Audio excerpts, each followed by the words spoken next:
कहते हैं जब लालच रिश्तों पर भारी पड़ जाए तो अपराध घर की चार दीवारी के भीतर ही जन्म लेता है। अपराध हमेशा बाहर से नहीं आता, बल्कि कई बार अपनों की सोच से घर के अंदर ही जन्म लेता है।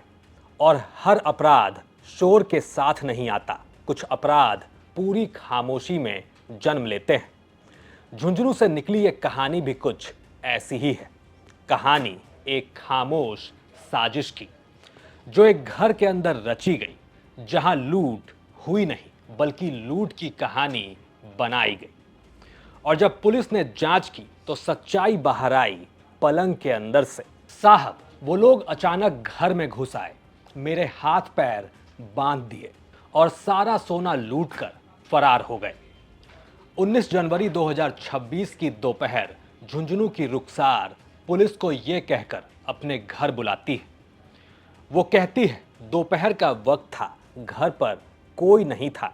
इस बात का फायदा उठाते हुए 3 महिला और एक पुरुष चोर उसके घर में घुसते हैं, उसके हाथ पैर बांधते हैं और उसे धमकाकर घर में रखा करीब 10 लाख का सोना चोरी करके भाग निकलते हैं। जाहिर है इस शिकायत पर पुलिस फौरन रुखसार के घर पहुंची, लेकिन झुंझुनू पुलिस को वहां वही मिलता है। पुलिस को दिखता है कि रुखसार के घर में सब कुछ वैसा ही था जैसा वो कह रही थी। सारा सामान इधर उधर, ठीक वैसा ही जैसा किसी लूट कांड के बाद होता है। लेकिन अपराध की सबसे बड़ी गलती भी यही होती है, वो कुछ ज्यादा ही परफेक्ट दिखता है। हालांकि रुखसार जिस तरीके से बर्ताव कर रही थी, शुरुआत में झुंझुनू पुलिस को भी मामला गंभीर लूट का लगा। लेकिन जब घर की बारीकी से जांच हुई तो कई सवाल खड़े होने लगे।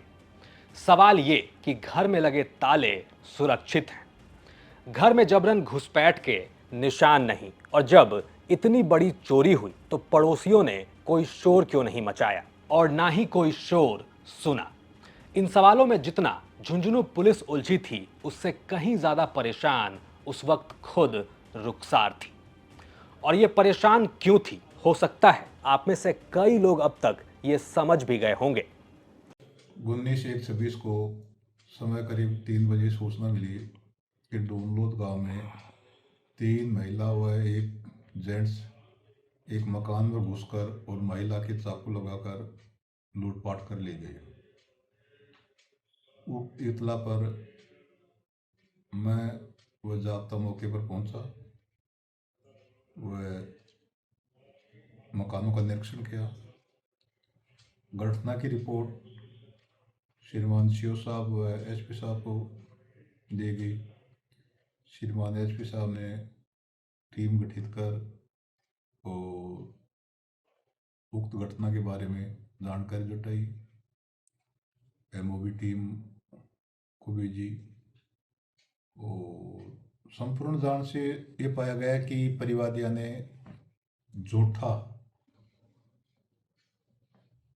मुकदमा दर्ज करवाया है। किसी भी अपराध के बाद अपराधी बोले उससे पहले सबूत बोलते हैं, और जब सबूत चुप हो तो इंसान का व्यवहार सबसे बड़ा गवाह बन जाता है।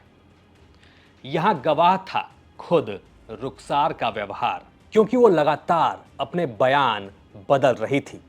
वो कभी कहती चोरी रात के 9 बजे हुई, कभी कहती दोपहर के वक्त। साथ ही न घर का कोई ताला टूटा था और ना ही कहीं पर घर में जबरन घुसने के निशान थे। ऐसे में पुलिस का शक गहराता है। अब झुंझुनू पुलिस रुखसार के घर की दोबारा तलाशी शुरू करती है, और इस तलाशी में जो सामने आया उसने पूरी कहानी ही पलट दी। और मालूम पड़ा जिस सोने की तलाश घर के बाहर की जा रही थी, वो और कहीं नहीं, घर के अंदर ही दबाया गया है। वो वहीं घर में था, पलंग के अंदर दबाया हुआ करीब 10 लाख रुपए का सोना। महिला से जांच की तो मामला झूठा पाया गया।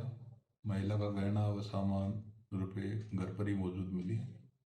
तो कोई मुझे वो नहीं बता रही है, वो कह रही है कि मेरे कोई प्लाट है, मैं ये गहना बेच करके और उसमें मकान बनाना चाह रही थी। तो मेरे पास नगद पैसे नहीं थे, इसलिए हमारे परिचित जो सुनार है उसको मैंने थोड़ा थोड़ा कभी पाजेब कभी अंगूठी इस हिसाब से देता गई और पैसे लेकर गई और मेरे पास रिश्ते रख ली। नहीं, ऐसे अगर झूठा मुकदमा दर्ज करवाता है उसके खिलाफ हमें न्यायालय में अलग से इस्तगासा पेश करते हैं। जो झूठी इतला पर मुकदमा दर्ज करवाता है उसके खिलाफ कोर्ट में हम इस्तगासा दर्ज करवाएंगे। जब हम शुरू में गए थे उससे पूछताछ की तो उसने अलग अलग तरह से बयान दिए। कभी गेट कूद करके आना बता रहा है, कभी चाकू दिखाना बता रहा है, कभी कुछ बता रही थी। वो उसका सिलेंडर पड़ा हुआ था, वो भी गेट के ऊपर पड़ा हुआ था, सब्जी बिखरी हुई थी। इसलिए शक हो गया कि चोर है, ये इतनी वारदात नहीं करेगा।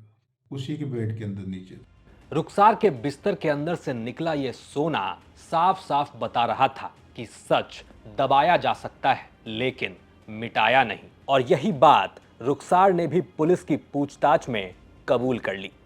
कबूल ये कि उसने अपने ही घर में लूट की साजिश रची थी। अब आप पूछेंगे क्यों, तो सुनिए। रुखसार को एक प्लॉट लेना था, एक जमीन खरीदनी थी जिसके लिए उसे करीब 10 लाख रुपए ही कम पड़ रहे थे। अब जाहिर है उसे कोई बैठे बिठाए तो पैसे देता नहीं, तो उसने सोचा क्यों ना आसान रास्ता अपनाया जाए। तो रुखसार खुद बताती है कि उसने सोने चांदी के सारे गहने और 25,000 रुपए अपने ही पलंग में छिपा दिए और घर में लूट की कहानी गढ़ दी। लेकिन रुखसार कहां जानती होगी ये कहानी यहां खत्म नहीं हुई बल्कि शुरू हुई है। क्योंकि सोचिए, रुखसार के इस कबूलनामे से उसके घर में कितना बड़ा बवाल होगा। उधर झूठी कहानी बनाने, साजिश रचने और अपने ही घर में चोरी करवाने के आरोप में झुंझुनू पुलिस ने रुखसार के ऊपर कानूनी कार्रवाई शुरू कर दी है। अब देखना यह होगा कि कार्रवाई होती क्या है। लेकिन रुखसार के इस कांड ने एक बार फिर साबित कर दिया कि अपराध चाहे कितनी ही चालाकी से रचा जाए, कानून की पकड़ से नहीं बच सकता। अब आप बताइए, रुखसार एक ऐसी बहू जिसने अपने ही घर में लूट कांड करा दिया, उसके बारे में आप क्या कहेंगे? इसके अलावा राजस्थान हाईकोर्ट से आज एक बड़ी खबर आई। आपको बताएं कि हाईकोर्ट ने अपराधियों की गिरफ्तारी और उसके बाद पुलिस का उनके साथ फोटो खिंचवाने पर आपत्ति जताया है। इसके खिलाफ एक याचिका दायर की गई थी जिसमें कोर्ट ने संज्ञान लिया और सरकार को भी नोटिस भेज दिया गया है। कोर्ट ने कहा है कि दोषी सिद्ध नहीं होने तक अपराधी आरोपी ही माना जाता है। ऐसे में फोटो जारी करके उसकी पहचान उजागर करना गलत है। झुंझुनू से रुखसार की खबर थी हमारी संवाददाता नैना शेखावत की। आप देख रहे थे क्राइम सीन। साथ ही राजस्थान की तमाम खबरों के लिए आप देखते रहिए राजस्थान तक।